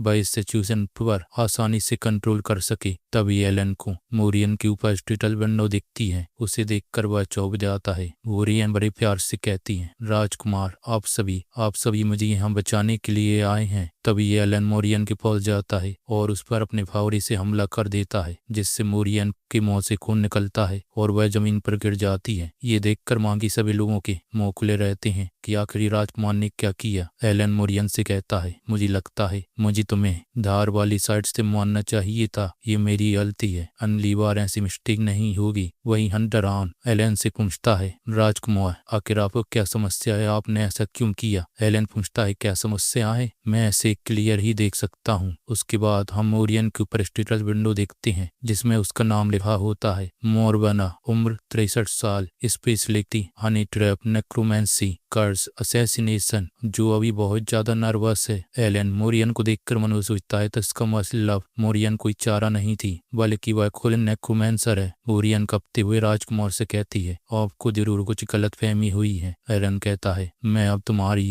ये चिकनी चुपड़ी बातों में वो नहीं आने वाला, तुम सभी बेवकूफ बना सकती हो लेकिन मुझे नहीं। और एलन कहता है, यही नेक्रोमैंसर है। जो सुनकर सभी चौंक जाते हैं और एलन कहता है, इसका नाम, इसकी ये सब कुछ झूठ है। एलन की इस बात पर मोरियन चिल्लाकर कहती है, नहीं नेक्रोमैंसर मुझे यहाँ लाया था और मुझे टॉर्चर किया। एलन कहता है, हाँ हाँ हाँ तुम्हें लगता है लोग तुम्हारी बातों पर विश्वास कर लेंगे क्योंकि तुम बहुत ज्यादा दयालुपन का एक्ट कर रही हो। उसके बाद एलन होली बॉटल निकालता है और कहता है इसे पियो। यदि तुम नेक्रोमेंसर होगी तो तुम्हारे ऑर्गन चली जाएंगे, लेकिन यदि तुम ह्यूमन हुई तो ये चीज ह्यूमंस के लिए सबसे बढ़िया चीज, और तुम्हारे जो भी घाव हैं वह भी हील हो जाएंगे। जिस पर मोरियन कहती है राजकुमार आपको इतनी इम्पोर्टेंट चीज मुझे नहीं देनी चाहिए। एलन कहता है तुमने सही कहा कि बहुत ज्यादा इम्पोर्टेंट चीज है, तो इसे जल्दी से पियो। चैप्टर 7 की स्टार्टिंग है। मोरियन मन में सोचती है मेरा डिस्गाइज बिल्कुल परफेक्ट था। मैं पूरे 1 साल से इस गांव में भेस बदल कर रह रही हूँ, मुझ पर अभी तक किसी ने बिल्कुल भी संदेह नहीं किया था। आखिर इस राजकुमार को कैसे पता चला कि मैं एक नेक्रोमेंसर हूँ? आखिर यह कौन सी शक्तियां पजेस करता है जिसकी मदद से इसने उस ज़ॉम्बीज़ वालों को मार दिया? एलन मोरियन से कहता है क्या तुम इसे पीने वाली हो या नहीं? ये राजकुमार तुम्हें कुछ दे रहा है तो तुम्हें अपने दोनों हाथ आने बढ़ाकर इसे एक्सेप्ट करना चाहिए। हम तभी देखते हैं मोरियन अपनी आवाज चेंज करती है और कहती है मैं तुम्हें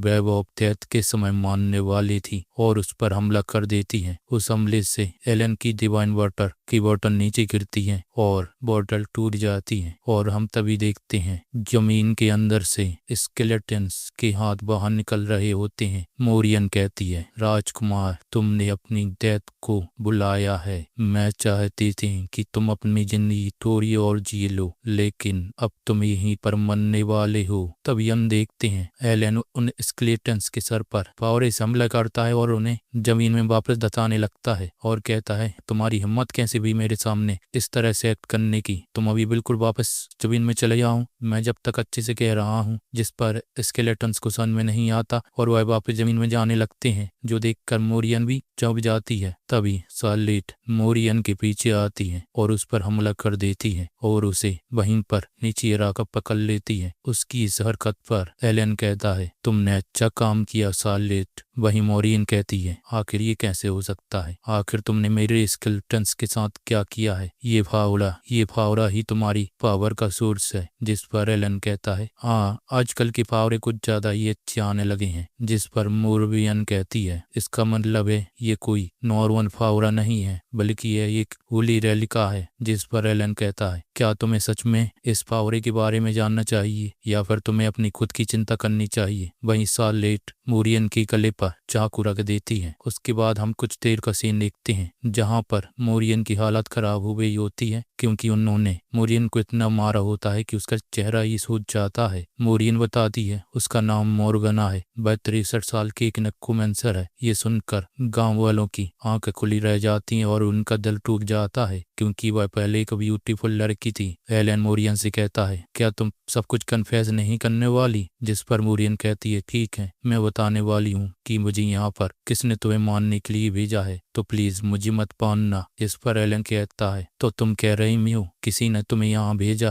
ताकि वह मुझे मार सके? जिस पर मोरियन कहती है हाँ, मुझे यहाँ भेजा गया था ताकि मैं आपको अपने प्यार के जालों में फंसाऊं और आपकी मौत को एक सुसाइड की तरह दिखाऊं। ये सुनकर एलन मन सोचता है तो इसका मतलब हुआ असली एलन ने आत्महत्या नहीं की थी बल्कि उसे फोर्स किया गया था। तो इसका मतलब है वह इतना ज्यादा पैथेटिक भी नहीं था। मोरियन एलन को देखकर मन सोचती है आखिर इसे कोई फर्क क्यों नहीं पड़ा, और फिर वह धीरे से एलन से कहती है डार्क चर्च ने मुझे होली एम्परर के 7th ग्रांडसन को मारने के लिए कहा था। ये सुनकर एलन को समझ में नहीं आता आखिर वह किस चीज के बारे में बात कर रही है, और मोरियन कहती है मैंने देखा था तुमने नेक्रोमेंसी की मदद से उस वालों को मारा था। यदि चर्च को इसके बारे में पता चल गया तो वह तुम्हें अकेला नहीं छोड़ने वाले। एलन मोरियन के पास आता है और कहता है तो इसका मतलब तुमने सब कुछ देख लिया है? और वह कहता है शार्लेट लगता है हमें इसे यही मानना होगा। जिस पर शार्लेट कहती है हाँ। मोरियन कहती है रुको, मेरी बात सुनो, मेरी जवान बिसर गई थी, मैं इसे सीक्रेट रखूंगी, तो प्लीज मुझे छोड़ दो, मैं तुम्हें डार्क चर्च के बारे में सब कुछ बताने वाली हूँ। एलन मोरियन को एक चांटा मारता है और कहता है यदि सब कुछ तुम मुझे बताने वाली हो तो इसका मतलब है कि ये बिल्कुल भी काम की चीज नहीं होगी। और एलन कहता है गांव वाले डिसाइड करेंगे कि तुम्हारे साथ क्या होगा। यहाँ पर बहुत से लोग हैं जिन्होंने तुम्हारे कारण अपने फैमिली के इम्पोर्टेंट मेंबर्स को खोया है। हम गांव वालों को देखते हैं जो डार्क नजरों से मोरियन को देखते हैं। एलन कहता है तुम्हें अपने पापों की सजा तो भुगतनी पड़ेगी। मोरियन कहती है रुको, मेरी बात सुनो, प्लीज मुझे माफ कर दो। एलन हंटर हान से पूछते हैं आखिर तुम इसे कैसे हैंडल करने वाली हो। हंटर हान कहते हैं उसे अपने क्राइम के हिसाब से सजा दी जाएगी। हम उसे बहुत ही दर्दनाक मौत देंगे, उसके बाद उसे जंगल में छोड़ देंगे जहाँ पर एनिमल्स आएंगे और उसे खा जाएंगे। उसके बाद जो कुछ भी बचेगा वह एक ज़ॉम्बीज़ बन जाएगा। आखिर यही एक नेक्रोमेंसर के लिए परफेक्ट पनिशमेंट है जो मौत का मजाक उड़ाते हैं। एलन कहता है हाँ, और मन में सोचता है जैसा मैंने मिडिल एज के लोगों से एक्सपेक्ट किया था, ये लोग इसे बहुत ही दर्दनाक मौत देने वाले हैं। उसके बाद एलन उन्हें सोचता है डार्क चर्च, आखिर वो क्या हो सकता है। उसके बाद एलन कुछ बुक्स को पढ़ता है और हमें बताता है कि मुझे इस घटना के बारे में सब कुछ तो नहीं पता चला, लेकिन मैं नेक्रोमेंसी की बुक्स को इन्वेंटरी में रखकर चुराने में सफल रहा। और वह कहता है एक नेक्रोमेंसर के तौर पर अच्छा होता यदि मैं आत्माओं से बात कर सकता, लेकिन लगता है अभी मेरे पास वो स्किल्स नहीं है। और फिर वह बुक्स को पढ़ता है और वह न सोचता है वह मोरियन नाम की औरत वह कुछ वेब ऑफ डेथ के बारे में बात कर रही थी और वह उस चीज को याद कर कर कहता है मुझे लगता है मुझे वेब ऑफ डेथ के बारे में फिर से पढ़ना होगा। और मम्मी सोचता है कहीं मेरे भाई बहन तो इसके पीछे नहीं है, और चूंकि मैं एक राजकुमार हूँ तो मैं बैटल ऑफ सक्सेशन का एक हिस्सा हूँ, तो कहीं वही लोग मुझे खत्म करना तो नहीं चाहते। एलन बुक को बंद करता है और कहता है ये पावर स्ट्रगल आखिर ये इस रॉयल फैमिली की जिंदगी को कितना कॉम्प्लेक्स बना देता है। और वह रोते हुए कहता है क्या होगा यदि कोई मेरा सच में मर्डर कर दे, क्या मुझे कुछ मर्सनरीज को हायर कर लेना चाहिए। फिर वह कहता है नहीं, मुझे लगता है मुझे पहले अपने स्किल्स को और बढ़ाना चाहिए। वहीं दूर सॉलिटेरियन की इस बात को सुन लेती है और कहती है राजकुमार की जान को खतरा है। सभी लोगों ने कहा कि राजकुमार बदल चुके हैं, वह मेरे ही साइज के हैं, लेकिन उन्होंने ज़ॉम्बीज़ के खिलाफ लड़ाई में सबसे पहले भाग लिया था। उन्होंने बहुत सारे लोगों की उस फाइट में जान भी बचाई है, और उन्होंने जो उस समय ऊपर पहुंच गए थे उनके लिए अंतिम संस्कार भी किया, और साथ ही में उन्होंने मेरे माता पिता का भी अंतिम संस्कार किया। ये सोचकर ही सालेट की आंखों में आंसू आ जाते हैं और फिर वह अपना मन मना लेती है और कहती है राजकुमार मेरे पेरेंट्स और मेरे सेवियर दोनों हैं, मैं उनका धन्यवाद करना चाहती हूँ, लेकिन इतना काफी नहीं होगा। राजकुमार के आजू बाजू बहुत ज्यादा खतरा है और उन्हें प्रोटेक्ट करने के लिए एक शील्ड की जरूरत है। राजकुमार की वह शील्ड मैं बनूंगी, और वह शील्ड बनने के लिए मुझे और ताकतवर बनना होगा। तभी सॉलिड की नजर वहां पर ही एक बुक पर आती है जिसमें लिखा होता है इम्पीरियल स्वॉर्डमैनशिप। सॉलिड उस बुक को उठा लेती है और अपने आप को ताकतवर बनाने का दृढ़ निश्चय कर लेती है। चैप्टर 8 की स्टार्टिंग में एलन बुक पढ़ रहा होता है और उसके द्वारा हमें पता चलता है कि अनडेड मॉन्स्टर्स का समय के साथ विकास होता है। इन मॉन्स्टर्स की बॉडी शरीर के साथ सड़ जाती है और यह स्केलेटन बन जाते हैं, लेकिन यदि यह अपनी बॉडी को सड़ने से बचा लें तो यह अपने पावरफुल वर्जन घोस्ट में विकसित हो जाते हैं, और फिर यह घोस्ट से दलहन और दलहन से वैम्पायर, यह जितना ज्यादा इवॉल्व होते हैं यह उतने ज्यादा ही पावरफुल और इंटेलिजेंट बनते जाते हैं। ये ज़ॉम्बी जब अंधकार में होते हैं तो अंधकार में मौजूद माना इन्हें जल्दी से विकसित करने में मदद करता है, इसलिए इन लोगों को हमेशा स्ट्रॉन्गर माना की तलाश होती है ताकि यह जल्दी विकसित हो सकें। सभी ज़ॉम्बीज की आखिरी मंजिल land of the dead spirit होती है। ज़ॉम्बीज गर्म वेदर के कारण अपने शरीर को गलने से बचाने के लिए ठंडे और अंधकार वाली जगह की ओर बढ़ते हैं। जब पतझड़ का मौसम खत्म होता है और ठंडी का समय शुरू होता है उस समय को कोल्ड पीरियड कहते हैं। कोल्ड पीरियड के दौरान इनके अंदर land of the dead spirit में पहुंचने की प्रवृत्ति अपने चरम स्तर पर होती है। जब ये सभी लोग land of the dead spirit की तरफ बढ़ते हैं तो उस चीज को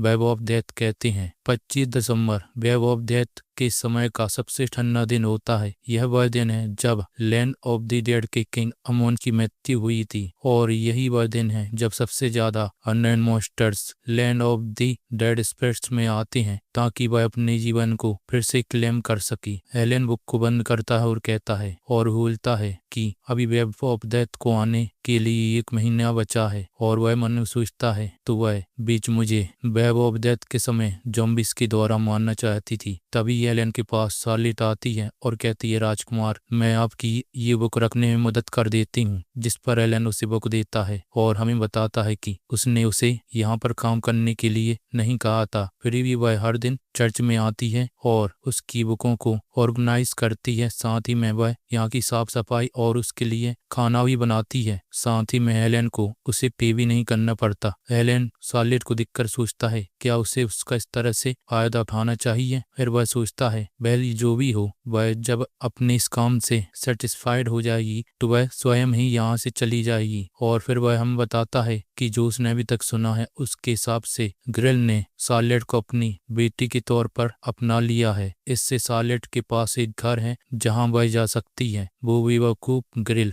थोड़ा बेकार सा इंसान लगता है, लेकिन वो असल में बहुत ही अच्छा इंसान है। तभी एलन को वहां पर किसी के कदमों की आवाज आती है और हम देखते हैं कुछ होली नाइट्स चर्च के अंदर आ जाते हैं। उन नाइट्स को देखकर एलन चौंक जाता है और कहता है आखिर ये कौन है। उसके बाद हम कुछ देर बाद का सीन देखते हैं जहां पर एलन एक नाइट के ऊपर स्टेटस विंडो देखता है जिसमें उसका नाम हारमोद, उम्र 33 साल, जो कि नाइट ऑफ होली क्रॉस की वाइस कमांडर है, जिन्हें होली फैमिली सबरमैनशिप और साथ ही में इन्हें हेमिस का प्रोटेक्शन प्राप्त है। हामोद एलन से कहता है तुमने बिच मोरबना को पकड़ा था। एलन हामोद के रूड बिहेवियर को देखकर मन में सोचता है इसने तो यहाँ आकर मुझे ग्रीट भी नहीं किया और सीधा पॉइंट पर पहुंच गया है। ये सच में मुझे एक एक्साइल प्रिंस की तरह ट्रीट कर रहा है। लेकिन सबसे अजीब बात यह है कि इसके पास ये न्यूज इतनी जल्दी पहुंच गई है। यहाँ पर जरूर कोई कमीना है जो मुझ पर नजर रखे हुए है। एलन गुस्से में चिल्लाते हुए कहता है हाँ, मैंने उसे पकड़ा है गाँव वालों के साथ। क्या तुम्हें इससे कोई दिक्कत है। जिस पर हामोद कहता है नहीं, हम तो यहाँ पर केवल एक कंफर्म करने आए थे। लेकिन आपको देखकर लगता है कि आप सच कह रहे हैं। आपने गाँव वालों के साथ मिलकर बहुत ही जबरदस्त जंग लड़ी है, और साथ ही में आपने उस किंग ऑफ ग्लूटनी को भी अपने फार्मिंग टूल्स की मदद से हराया है। और जब आप लोग ये काम कर रहे थे तब ग्रिल नाम के बंदे ने 30 ज़ॉम्बीज़ को हराया और उस विच को होली वाटर की मदद से पकड़ लिया है। उनकी ये बात एलन और शार्लेट को समझ में नहीं आती। हामोद कहता है कि उसे ये चीजें खुद फार्मर्स ने बताई हैं। हामोद कहता है पहले तो मुझे लगा कि ये सभी लोग चीजों को बढ़ा चढ़ा कर बता रहे हैं, लेकिन यहाँ पर जो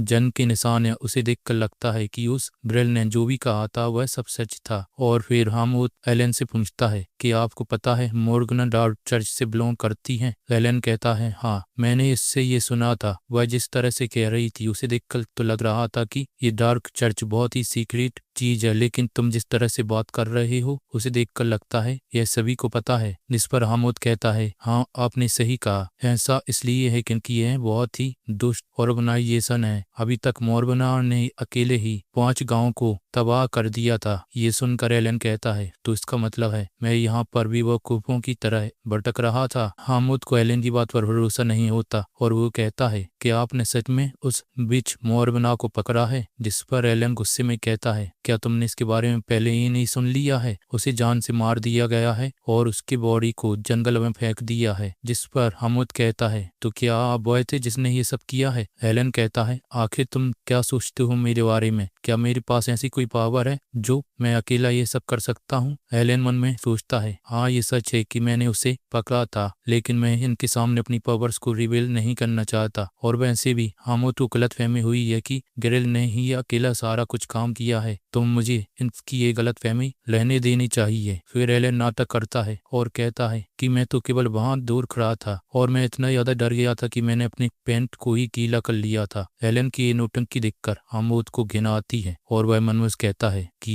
इसके बारे में सोचकर ही मुझे दिलगस्टिंग फील हो रहा है। उसके बाद हामोद कहता है तो क्या आपको उस बिच मोर्गना की बुक्स के बारे में कुछ पता है। एलन कहता है बुक्स। हामोद बताता है हाँ, उसके पास डार्क मैजिक से रिलेटेड बुक्स थी, लेकिन जब हम वहां पहुंची तो उसका पूरा बुक शेल्फ खाली था। जिस पर एलन उनसे कहता है कि शायद गांव वालों ने उन बुक्स को उठाकर जला दिया होगा क्योंकि वह बहुत ही ज्यादा डेंजरस बुक्स थी, तुम उनसे फिर से पूछ लेना। जिस पर हामुद कहता है ठीक है, मैं उनसे पूछ लूंगा और आपका धन्यवाद। और वह एलन को एक पूटी देता है और कहता है कि इसके अंदर 80 गोल्ड कॉइन्स हैं जो मोरगना के ऊपर बाउंटी रखी थी। ये सुनकर एलन चौंक जाता है और उस पैसे को लेता है और कहता है कि मैंने तो केवल वही किया जो मुझे करना चाहिए था। हामुद कहता है तुम्हें ये पैसे गांव वालों को भी देने होंगे। जिस पर एलन कहता है हाँ, और मन में एक ईविल से स्माइल लेकर कहता है पहले बुक और अब ये पैसे, मेरा लक तो 7वें आसमान को छू रहा है। और वह गोल्ड की पैकेट को किस करता है। ये देखकर हामुद कहता है ये तो सच में बड़ा नौटंकीबाज है। और वह बोलता है कि चूंकि मैंने अपने यहाँ पर पूरा काम कर दिया है तो मैं चाहता हूँ राजकुमार आप अपना सामान पैक कर लें और हमारे साथ चलें। ये सुनकर एलन चौंक जाता है और कहता है मुझे तो पहले ही राज्य से बाहर निकाल दिया गया है, क्या मुझे फिर से बाहर निकाला जा रहा है। जिस पर हामुद कहता है ऐसा नहीं है, अभी वैभव डेथ का समय आने वाला है तो हम आपको दूसरी जगह ले जाना चाहते हैं। ये सुनकर एलन मन में सोचता है तो इन लोगों को अभी भी मेरी चिंता है, आखिर मैं एक राजकुमार जो हूँ। तो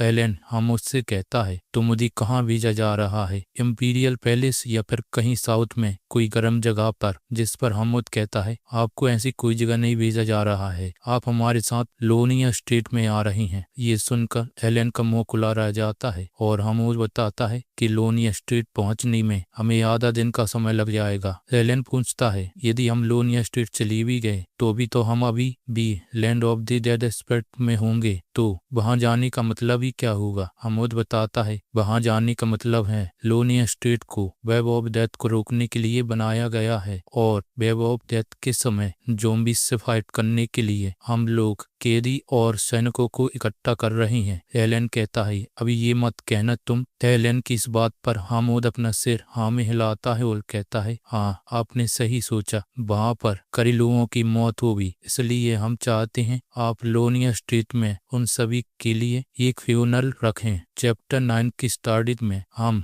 एलन, सालिड और ग्रिल को लोनिया स्ट्रीट में देखते हैं जहां पर लोनिया स्ट्रीट के लॉर्ड जेनार्ड लेपॉन्ग जिनकी उम्र 63 साल होती है वह एलन का स्वागत करते हैं और पूछते हैं आप कैसा महसूस कर रहे हैं राजकुमार। जिस पर एलन कहता है मुझे बिल्कुल भी अच्छा नहीं लग रहा है। लोनिया स्ट्रीट के फेडरल लॉर्ड जेनार्ड एलन की इस बात पर कहते हैं क्या आपको यहाँ तक आने में कोई तकलीफ हुई। जिस पर एलन कहता है हाँ, इस गाड़ी में आना बिल्कुल भी कंफर्टेबल नहीं था। उसके बाद लॉर्ड जेनार्ड सालिड और ग्रेस से पूछते हैं आप दोनों कौन हैं। जिस पर ग्रिल कहता है वह एक महान इंसान है और सालिड कहती है वह एक सर्वेंट है। एलन लॉर्ड जेनार्ड के इस बिहेवियर को देखकर मन में सोचता है वैसे ये लॉर्ड एक निकाले हुए राजकुमार को बहुत ही बढ़िया तरीके से ट्रीट कर रहे हैं। फिर वह लॉर्ड जेनार्ड से कहता है अपनी बातें बंद करो और मुझे मेरी रूम का रास्ता बताओ। जिस पर लॉर्ड जेनार्ड कहते हैं ठीक है। और एलन मन में सोचता है आखिर मैं यहाँ आया ही क्यों। और एलन हमें बताता है यह Lonia land, land of the dead spirit में है। इसका निकनेम बलि का क्लब ये है। इस जगह का ये नाम इसलिए पड़ा क्योंकि वेब ऑफ डेथ के समय जब ज़ॉम्बीज यहाँ आते हैं तो उनकी गुस्से को शांत करने के लिए यहाँ पर कई लोगों को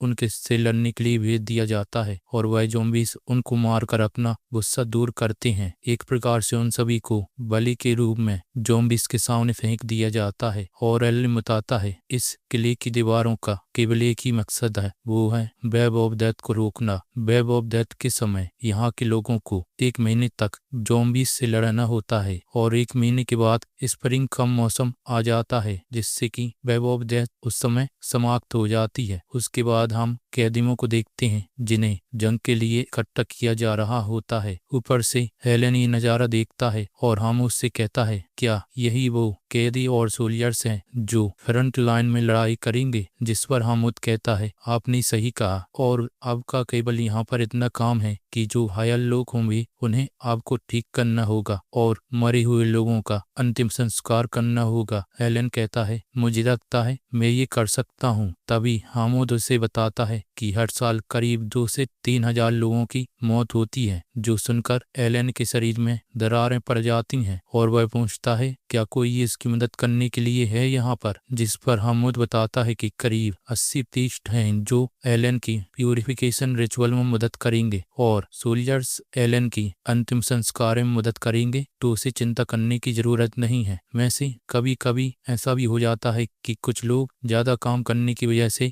मर जाते हैं। लोगों की मरने की बात सुनकर नाटक करता है और लॉर्ड जेनार्ड से कहता है कि मुझे अभी इसी वक्त शराब की बोतल चाहिए। लॉर्ड को कुछ समझ में नहीं आता और वह एलन को शांत करने की कोशिश करते हैं, लेकिन एलन गुस्से में कहता है, मैं इस सिचुएशन को बिना शराब के हैंडल नहीं कर पाऊंगा। मैं ज्यादा काम करने के बजाय शराब पीकर मरना पसंद करूंगा। और वह शार्लेट और गेल से कहता है, बाहर जाकर तुम लोग भी मस्ती करो। निश्चित शार्लेट कहती ठीक है और एलन उन दोनों से कहता है, लेकिन वेब ऑफ डेथ की शुरू होने से पहले वापस आ जाना। जिस पर दोनों उसे हमें जवाब देते हैं और एलन शराब की बोतल उठाता है और अपने ही कमरे में जाते हुए कहता है, तुम दोनों को जल्दी आना होगा, आकर तुम लोगों को मुझे प्रोटेक्टिव भी तो करना है। और वह अपने कमरे में चला जाता है। उसकी इस हरकत पर शार्लेट मन में सोचती है, राजकुमार ने जो भी मुझसे कहा है मुझे उस पर विश्वास है। और वहीं हामुद मन में सोचता है, ये घंटा मिचुअल हुआ है। वहीं हम एलन को कमरे के अंदर देखते हैं जहां वह मन में सोचता है, मैंने वहां पर अच्छी एक्टिंग की थी, वैसे भी मैं ये शराब नहीं पीने वाला हूँ। और वह उस शराब को डिवाइन वाटर में कन्वर्ट कर लेता है और मन में सोचता है, मुझे बहुत सारा होली वाटर इकट्ठा कर लेना चाहिए। और वह अपनी सभी बोतलों को होली वाटर से भर लेता है और कहता है, ये होली वाटर की बोतल मेरे लिए एक एनर्जी ड्रिंक की तरह काम करेंगी। और बताता है कि इस तरह से इन बोतल्स में अपनी एनर्जी को डालने से उसकी अपनी पावर को कंट्रोल करने की ट्रेनिंग भी हो जाती है। तभी उसकी नजर वहां पर ही एक गन पर पड़ती है। वह उस गन को देखकर बहुत ज्यादा खुश हो जाता है और कहता है, ये तो एक गन है, मैंने इसके बारे में बुक में पढ़ा था कि इस दुनिया में भी बहुत सारी गन्स हैं, लेकिन मुझे नहीं पता था कि यह इतनी ज्यादा कॉमन होंगी, क्योंकि इस दुनिया में कोई भी इन गन का यूज नहीं करता। गन को यूज ना करने का कारण ये है क्योंकि यहाँ पर लोग गन की जगह मेलिस वेपन, तलवार, भाले, धनुष आदि का उपयोग करते हैं। इस दुनिया में गन्स केवल दिखावे के लिए हैं, क्योंकि इन गन्स में गन पाउडर की जगह माना का यूज होता है। हम इन गन्स में माना और होली पावर दोनों को इंसर्ट कर सकते हैं, लेकिन यह बहुत ज्यादा अमाउंट में माना को कंज्यूम करती है, इसलिए केवल वही जादूगर इसका इस्तेमाल कर सकते हैं जिन्हें इसकी ट्रेनिंग दी गई हो। लेकिन वह जादूगर भी केवल इसका 5 ही बार उपयोग कर सकते हैं और एक ब्लड को बनाने के लिए कम से कम 5 मिनट का वक्त लगता है। इसलिए इस दुनिया में गन्स केवल एक एंटीक आइटम बनकर रह गई हैं। और वह एलन उस गन को उठाता है और कहता है, मैंने ज़ॉम्बीज मूवी में देखा था, हीरो केवल एक ही शॉट मारता है और ज़ॉम्बीज का सिर फट जाता है। उसके बाद एलन गन को लोड करने लगता है और कहता है, मुझे इस तरह से ब्लड बनानी चाहिए और उसे ज़ॉम्बीज के सर पर एम करना चाहिए और फायर कर देना चाहिए। हम देखते हैं एलन जब गन को फायर करता है तो उसके अंदर से बहुत सारी होली पावर निकलती है और वह पावर इतनी ज्यादा ताकतवर होती है कि सामने की दीवार को उड़ा देती है। और वहीं स्टेटस विंडो पर मैसेज आता है, एलन ने होली पावर की मदद से एक ब्लड को बना लिया है। वहीं बाहर सभी सैनिक आपस में बात कर रहे होते हैं, आखिर ये किस चीज की आवाज आई है, क्या राजकुमार ठीक है? उसके बाद हम हामुद को देखते हैं जो जा रहा होता है। तभी पीछे से 2 सैनिक आपस में खुसर बुसर करते हैं और वह कहते हैं कि लगता है आज वाइस कमांडर का मूड सही नहीं है। जिस पर उसका साथी कहता है, लगता है उन्हें वेब ऑफ डेथ की बहुत ज्यादा फिक्र है। जिस पर दूसरा सैनिक कहता है, मुझे तो लगता है वह 7वें राजकुमार के कारण। तभी हामुद ने बीच में टोकता है और कहता है, क्या मुझे तुम लोगों को ये बताना होगा कि तुम लोगों को जाकर कदमों पर नजर रखनी चाहिए, ना कि यहाँ पर ये फालतू की बातचीत करनी चाहिए। जिस पर दोनों सैनिक डर जाते हैं और वह वहां से भाग जाते हैं। हामुद मन में सोचता है, मैं से वो दोनों कुछ गलत नहीं कह रहे थे। 7वें राजकुमार, मैंने कल उनके कमरे से आवाज सुनी थी और जब मैं उनके कमरे में गया तो वह कहने लगे कि तुम्हें एक टीनेजर के कमरे में ऐसी ताक झांक नहीं करनी चाहिए। तुम मेरी प्राइवेसी को इन्वेट कर रहे हो। प्राइवेसी मेरा पिछवाड़ा, वो कमीना, मुझे पता है उस कमीना राजकुमार ने जरूर कोई चीज तोड़ी होगी। आखिर एक कमीना हमेशा ही कमीना ही रहता है। और तभी उसे गांव के लोगों की बातें याद आती हैं, जहां चीफ हामुद को बता बताते हैं कि राजकुमार उस सुसाइड इंसिडेंट के बाद पूरी तरह से बदल गए हैं और वह अपनी अधिकतर मेमोरीज को भी खो चुके हैं। उस इंसिडेंट के बाद उन्होंने अपनी सभी ड्यूटीज को पूरा किया है और हमारी जान बचाने के लिए उन्होंने ज़ॉम्बी से भी फाइट की थी। उन्होंने हम सभी को उस विपदा से बचाया है। उनकी बात सोचकर हामुद प्रेजेंट में मन में सोचता है, वो विलेजर्स बिल्कुल बकवास कर रहे थे। एलन ने जरूर उन विलेजर्स को ब्लैकमेल किया होगा और वह अपनी इमेजिनेशन बनाता है जहां पर एलन पालुक को उसकी डंडी से मार रहा होता है और कहता है कि जब होली नाइट्स आए तो उनसे कहना कि मैंने ही सभी ज़ॉम्बीज को ठिकाने लगाया है। क्या तुम्हें समझ में आ भी बुद्धि? हामुद को विश्वास ही नहीं हो रहा होता है कि एलन ने उस मोरोना जैसी नेक्रोमेंसर को हराया था और फिर उसे यहाँ पर गलतफहमी हो जाती है और वह सोचता है वह ग्रेल नाम का बंदा वह जरूर बहुत ज्यादा स्ट्रॉन्ग होगा और उसी ने मोर्गना को हराया होगा। और वह कहता है मुझे ग्रिल के लिए एक रिकमेंडेशन लेटर रखना होगा ताकि वह होली नाइट एल्जाम देकर एक होली नाइट्स बन सके। तभी हामुद को किसी की चिल्लाने की आवाज आती है जो सुनकर हामुद वहीं बाजू में छिप जाता है और सोचता है क्या कैदी फिर से एक दूसरे से लड़ने लगे। हामुद उन लोगों पर चिल्लाता है और कहता है ये तुम लोग आकर तुम लोग क्या कर रहे हो? अभी हमारे सामने एक बहुत बड़ी जंग आने वाली है। लेकिन वह कुछ देखकर चौंक जाता है। हम देखते हैं एलन ने एक बंदी के ऊपर लात रखी होती है और उसके गर्दन पर अपना फावड़ा रखा होता है और वह उस बंदी से कहता है क्या तुझे पता नहीं मैं कौन हूँ? चैप्टर 10 की स्टार्टिंग में एलन हमें बताता है कि उसे लोनी स्ट्रीट में आए एक दिन हो गया है और यहाँ पर एपिडेमिक और ज्यादा काम करने की वजह से लोगों की मौत होना भी शुरू हो गया है। वहीं एलन उन सभी मरे हुए लोगों के लिए कब्र खोद रहा होता है और मन में सोचता है अब मुझे समझ में आया आखिर उन लोगों ने मेरी इतनी खातिरदारी क्यों की थी ताकि वह मुझसे यहाँ पर इतना काम करवा सके। हम एलन के पास एक वर्ड मार्क्स देखते हैं जिसके ऊपर एक प्यूरिफिकेशन स्पेल किया गया होता है ताकि वह इन्फेक्शन से उसकी यूजर को बचा सके। एलन सोचता है कि अभी भी ज़ॉम्बीज़ के आने का समय नहीं हुआ है। तभी एलन को पीछे से आवाज लगाता है और बुलाता है। एलन पीछे पलट कर देखता है जिस पर वो बंदा कहता है हाँ मैं तुमसे बात कर रहा हूँ, क्यों न तुम यहाँ आओ और थोड़ा आराम कर लो। उसका नाम हेनिस हेड्रॉन होता है जो कि काउंट हेड्रॉन के सबसे बड़े बेटे हैं। हेनिस एलन से कहता है तुम्हें देखकर लगता है तुम एक एकेडमी स्टूडेंट हो। एलन पूछता है एकेडमी? तो हेड्रॉन कहता है क्या तुम्हें यहाँ पनिशमेंट के रूप में नहीं भेजा गया है? वहीं हेनिस के दोनों चमचे आपस में बात करते हैं और कहते हैं यदि कोई अच्छी फैमिली का बच्चा होता तो वह इस पनिशमेंट से आसानी से बच जाता। ये जरूर किसी गांव का गवार है। एलन मन में सोचता है तुम कमीने, मैं तुम्हारी सही बातें सुन सकता हूँ। हेनिस की चमचे कहते हैं यदि तुम यहाँ पर एक आरामदायक जिंदगी जीना चाहते हो तो अच्छा होगा यदि तुम सर हेनिस की बातों को मानो क्योंकि यह काउंट हेड्रॉन के सबसे बड़े बेटे हैं। और हेनिस कहता है मुझे यहाँ आने का कोई शौक नहीं था, मैं तो यहाँ पर इसलिए आया ताकि मैं मेरे लिए यहाँ पर एक अच्छी सी मेड ढूंढ सकूं। तभी उसकी नजर सार्लेट पर जाती है और वह कहता है मुझे इसकी जैसी एक मेड चाहिए। एलन कहता है तुम्हारा मतलब सार्लेट? हेनिस एलन से पूछता है क्या वह तुम्हारी मेड है? और एलन को बताता है कि अकेडमी के अंदर उसे सार्लेट इतनी सुंदर एक लड़की मिली थी। वह चाहता था कि वह लड़की इसके अंदर मेड के रूप में काम करे लेकिन वह डर के कारण उसके हाथ से भाग गई थी, इसलिए अंत में आकर उसे उस लड़की के ऊपर हाथ उठाना पड़ा था। एलन को हेनिस की बातों पर बहुत गुस्सा आता है और मन में सोचता है ये कमीना, मुझे इनके साथ यहाँ रुकना ही नहीं चाहिए। इनसे बात करने से तो अच्छा मैं जाकर और गड्ढे खोदूं। हेनिस एलन को जाते हुए देखता है और कहता है क्या तुम यहाँ से जाने वाले हो? और फिर उसके बाद वह सार्लेट को कहता है ओ मेड इधर आ। जो सुनकर एलन वहीं रुक जाता है। सार्लेट हेनिस के पास आती और कहती है कि आप मुझसे कुछ कह रहे हैं? हेनिस कहता है हाँ इधर आओ और वह उसके हाथ को गंदी तरह से टच करने लगता है जिससे सार्लेट के हाथ में रखे काने नीचे गिर जाते हैं। हेनिस उसे पकड़कर कहता है कि मेरे पास आओ क्योंकि तुम्हारे मास्टर तो बहुत ज्यादा बिजी है, तो क्यों ना तुम मेरे साथ थोड़ा खेल लो। सार्लेट उससे कहती है कि वह बहुत ज्यादा बिजी है और वहां से जाने की बात करती है। हेनिस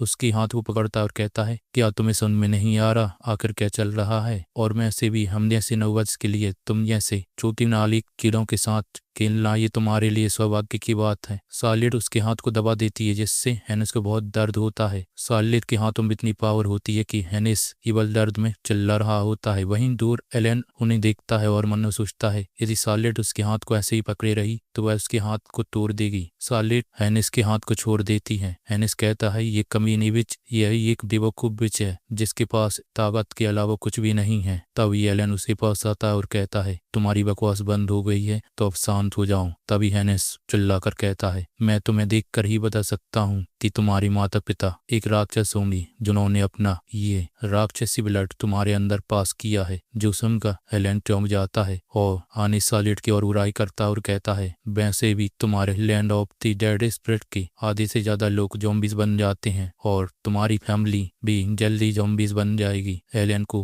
हैनिस की इस बात पर गुस्सा आता है और वह अपनी फावरे से हैनिस पर हमला कर देता है। हम देखते हैं कि उसका फावड़ा नीचे जमीन में आकर लगता है। ये देखकर हैनिस बहुत ज्यादा डर जाता है और वह कहता है आखिर तुमने ये क्या किया। जिस पर एलन कहता है लगता है गड्ढा खोदते समय मुझसे मिस्टेक हो गई है। वह कहता है आखिर तुम ऐसी मिस्टेक कैसे कर सकते हो। एलन उसे पंच मार देता है और कहता है ओह मेरा हाथ स्लिप हो गया है। हैनिस की ऐसी हालत देखकर उसके साथ वाले चौबे आते हैं। हैनिस कहता है क्या तुम्हें नहीं पता कि मैं कौन हूँ। तभी एलन उसके सीने पर लात रखता है और कहता है तुमने अपने बारे में क्या कहा, लेकिन क्या तुम्हें पता है मैं कौन हूँ। तभी हामुद वहां दौड़ती हुई आता है और कहता है वहीं रुक जाओ, क्या तुम फिर से हंगामा खड़ा करने वाले हो। हामुद को देखकर हैनिस कहता है होरी नाइट्स इस कमीने ने मुझे मारा है, आप प्लीज इसे पनिश कीजिए। और वह बताता है कि वह हैनिस है, काउंट फेडरॉन का सबसे बड़ा बेटा। हामुद एलन से कहता है वो इसे इग्नोर नहीं कर सकता। तभी एलन हामुद से कहता है साइलेंस। जिस पर हम देखते हैं वहां पर एक मैजिक होता है और जंजीरें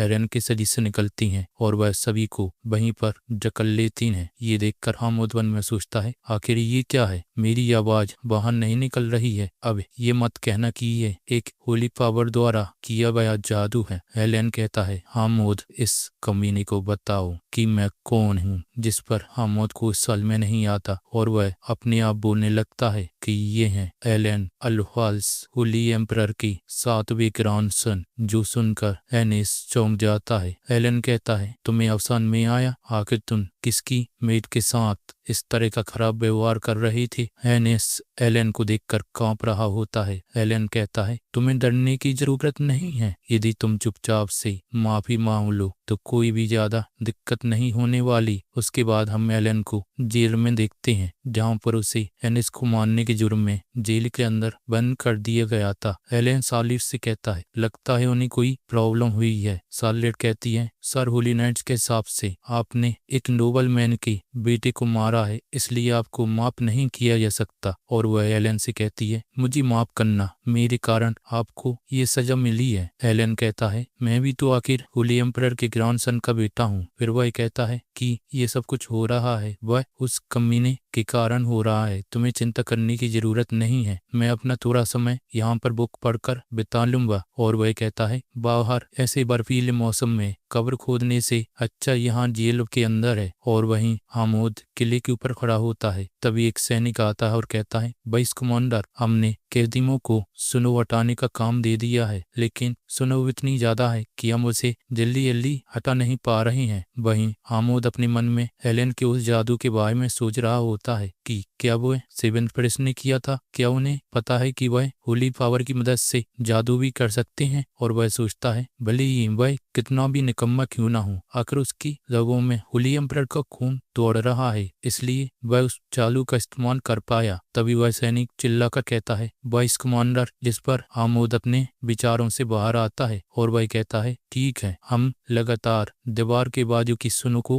हटाते रहेंगे। और वह बाहर का सीन देखता है और कहता है यहाँ पर बहुत ज्यादा ठंड हो गई है, लेकिन फिर भी यहाँ पर इतने कम ज़ॉम्बीज क्यों हैं। वहीं वह सैनिक कहता है क्या हमें इस सब के बारे में होली एम्परर की फैमिली को रिपोर्ट करना चाहिए। जिस पर हामुद कहता है अच्छा होगा यदि होली एम्परर को इस सब के बारे में पता होगा। और वह कहता है कि सभी सैनिकों को इकट्ठा करने का आदेश दे दो, हमें आकर उन्हें रिग्रुप करने में भी टाइम लगेगा। उसके बाद सैनिक घंटा हो जाकर सभी कैदियों को अंदर आने का संदेश देते हैं। उसके बाद हम एक ज़ॉम्बीज को देखते हैं जिसने किसी को खा लिया होता है।